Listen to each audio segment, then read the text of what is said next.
మంచితనం చేతగానితనం కాదు, మన మర్యాద మన ప్రాంతానికి మేలు జరగాలనేది. రాష్ట్ర కేంద్ర ప్రభుత్వాల మధ్యలో సంఘర్షణ వైఖరి ఉంటే అది చివరికి రాష్ట్రానికి తెలంగాణ ప్రజలకు నష్టం జరుగుతుంది.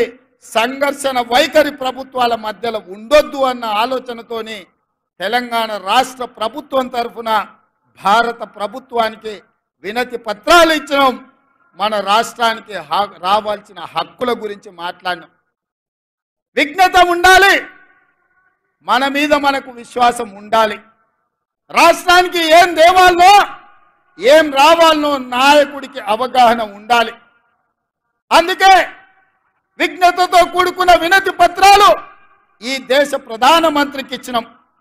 ఇంకొక ఆయన అంటాడు 6 అడుగులు పెరిగిండు కానీ ఆయనకు మెదడు ఎక్కడుందో నాకు తెలియదు. గాయలు ఎన్నడో చెప్పిన దూలం లెక్క పెరిగిండు కానీ దూడకున్న బుద్ధి లేదని.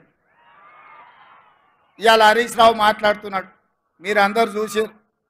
వచ్చేటప్పుడు జర ఆలస్యమైంది, ట్రాఫిక్ జామ్ అయింది. ఒక ఆయన సైకిల్ మోటార్ మీద వచ్చేట ఆయన తలుపు కొట్టి నీకో మాట చెప్పాలన్నాడు. ఏందయ్యా అన్న, బీఆర్ఎస్ అంటే నీకు తెలుసా సార్ అన్నాడు.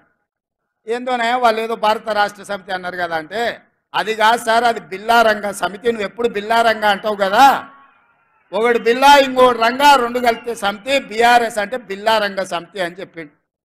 నాకు నిజంగానే హరీష్ను కేటీఆర్ను చూస్తుంటే అది బిల్లారంగల సమితి లాగానే ఉంది. ఇంతకుముందే మా ఇంకన్నా చెప్తున్నాడు, మేము 10 ఏళ్ళు కష్టపడి మీ సేవ చేయాలన్న ఆలోచనతోటి ఈ రాష్ట్రాన్ని అభివృద్ధి పదం వైపు నడిపించాలి. పనిమంతులుగా మేముంటే గాజ కింద పందికొక్కులాగా 10 ఏళ్ళు ఈ రాష్ట్రాన్ని దోసుక తిన్నారు. ఇప్పుడు నీ స్పీచ్లో చెప్పు అని చెప్పి కోమటిరెడ్డి వెంకటరెడ్డి గారు నాకు చెప్పారు.